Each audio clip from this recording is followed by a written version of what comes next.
Welcome to this, the latest in my YouTube videos entitled Rishi Devra, The Fantasy and the Facts. We have a lot of slides to get through, so if you want to look at the detail on the screen, just pause the video.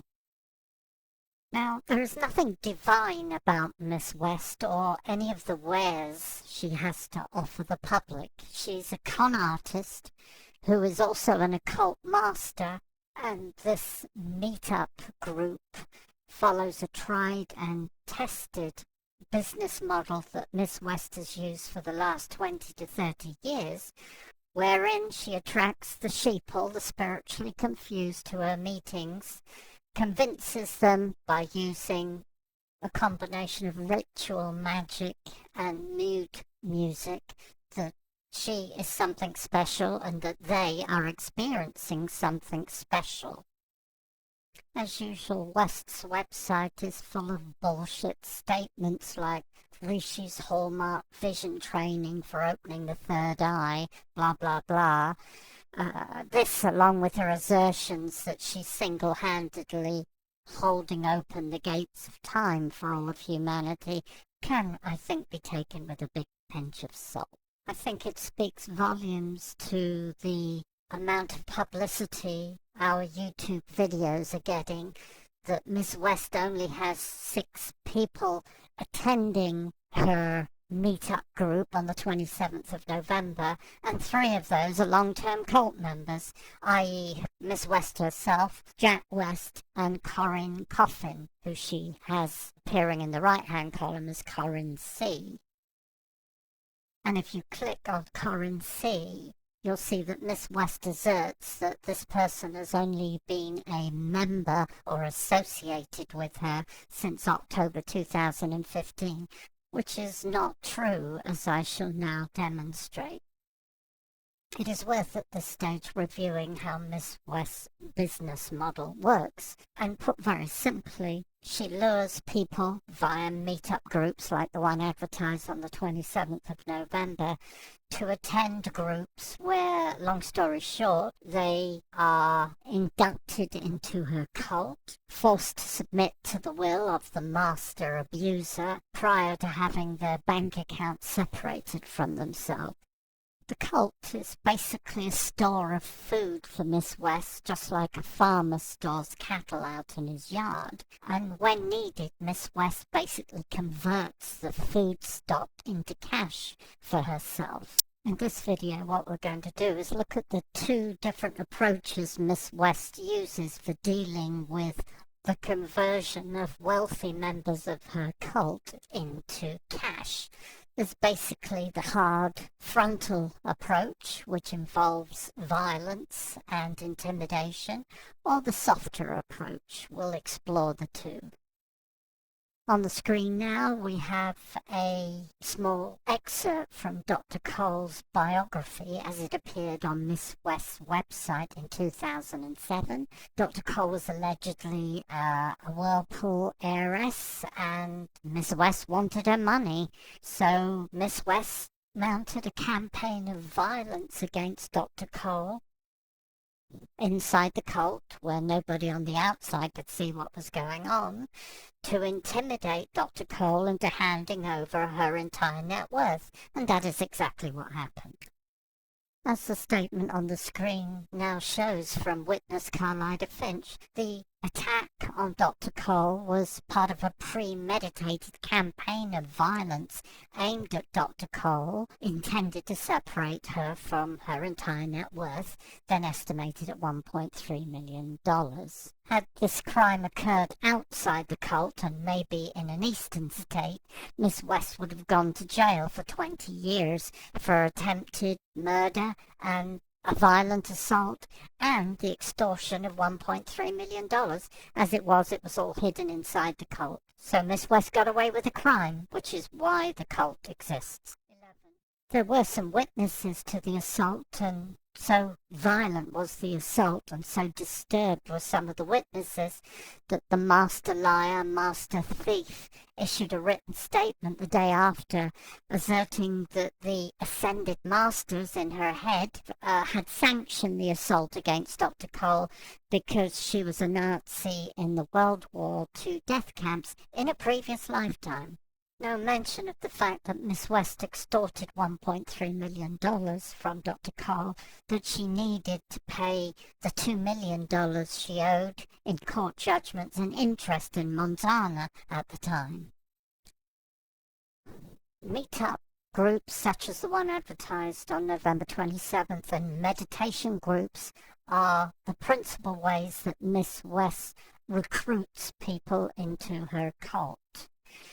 In January 2002, John Watson, the whistleblower, was recruited by Jack West and Devra West to be a management consultant on some new projects that she had in mind, the principal one being Millennium Mind.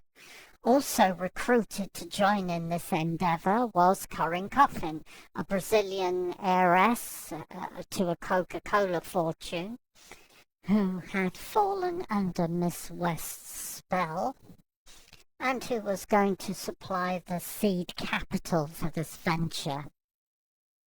After 6 months of hard work setting up a series of for-profit, non-profit corporations, and having worked for that 6 months on the understanding that John Watson would receive pay and shares once the projects were launched, Miss West, in August of 2002, after the work had been completed, called John Watson to a meeting at which she told him that God had spoken to her the night before and told her that shares were a thing of the past, therefore he was not going to receive any shares for the work he'd done, as agreed, nor would he receive any salary for the work he had done.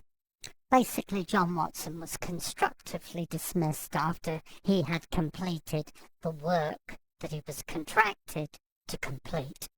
Another reason why he may have been constructively dismissed was that he brought it to Miss West's attention that her mixing her own bank account and monies with the charity's bank account and monies was illegal.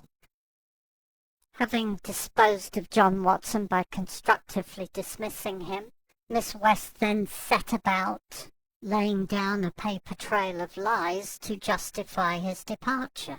On the screen now is the first part of a letter that Miss West sent to her lawyers, where she asserts that the major reason for John Watson's resignation and departure was because of his behavior and general lack of integrity, which was not befitting for our organization.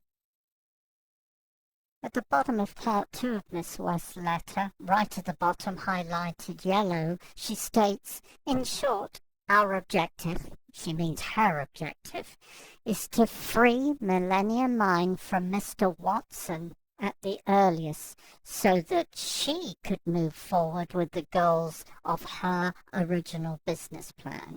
It's worth pointing out at this stage that it was Mr. Watson who set up Millennium Mind using his own accountants and lawyers. So what we have here is a seasoned criminal that acts decisively and on purpose to steal, defraud, thieve from people, whether it be overtly by taking money out of their bank accounts or intimidating them into handing over money, or in the case of Mr. Watson, having him work for 6 months, knowing at the end of the 6 months that she was basically going to defraud him so that she could get rid of somebody who wanted to act honestly, so as to prepare the ground for receiving large sums of money from, on this occasion, Corinne Coffin, which she could then steal and use to fund her own lifestyle. On the screen now is the first part of a letter from Miss West's personal secretary, Barbara Costantino, of several years, who, upon being presented with Miss West's version of events as to why Mr. Watson left, stated clearly, it's highlighted above in yellow, that to the best of her knowledge, certain statements in the above-mentioned brief from Miss West were untruthful.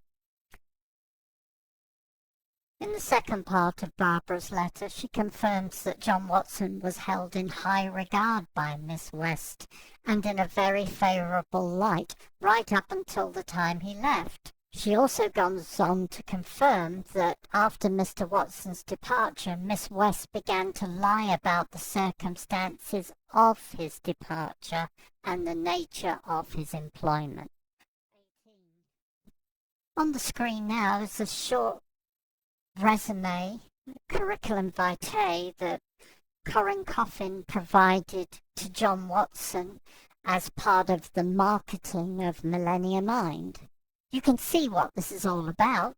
Corin is a very wealthy person, and Miss West wanted to eliminate the competition or any obstacles to her getting her hands on Corin's money. Miss West being a criminal, a liar, an extortionist, a thief, and somebody who defrauds people at any opportunity she can. On the screen now is an excerpt from a letter from A.J. White, who was the ex-board member of West Charity, the Circle of Divine Unity, before it was struck off by the authorities in November 2003 after West defrauded it. Note the comments from A.J. White that an $80,000 donation which was sent by Mayo, Corin Coffin, intended for the charity, had been stolen by West to fund her son's legal fees. Notice how also West referred to Corin Coffin as her little kitty. As mentioned earlier, there are two approaches that Miss West uses with wealthy people, mainly heiresses. The first is the violent, direct approach as used against Dr. Cole. The second is the more subtle, manipulative approach as used against Corin Coffin. But before we explore the way Miss West manipulated and is manipulating Corin Coffin, let's have a look at an email West sent Rebecca West, no relation. Rebecca West was her office manager in 2007, in an attempt to manipulate Rebecca into remaining as an employee. Notice in the third paragraph how the occult lunatic says that her love and blessings have very much been with Rebecca, and that she knows her and loves her.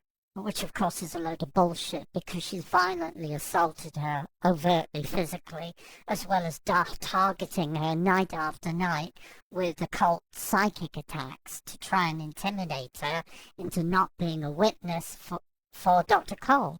But the point I want to focus on here is in the third paragraph where West says, I remember you well, sitting on your horse with your shield and coat of arms held high, as our fight for freedom burned in our hearts. I can only say that this is no time to turn turncoat and run from the battlefield. However, hundreds of years later, the quest for freedom is within rather than without. This is typical West bullshit in an attempt to manipulate somebody. And then to add insult to injury, or at least to confirm that West is completely insane, she signs off on her letter as Sarai Saya Ma Durga Devi, Slayer of Illusion. Bullshit. What we'll do now is see how Miss West uses these tactics in an email she sent to Corin Coffin in 2003, shortly after the whistleblower had been constructively dismissed, and while it seems Corin Coffin's father was gravely ill. It is clear when you read the email, which we shall dissect paragraph by paragraph, what Miss West is focused on. See how many times you can count Miss West's use of the word gold as she seeks to brainwash, manipulate Corin Coffin into handing over a portion of that gold to her. This analysis will be continued in my next YouTube video, 22B.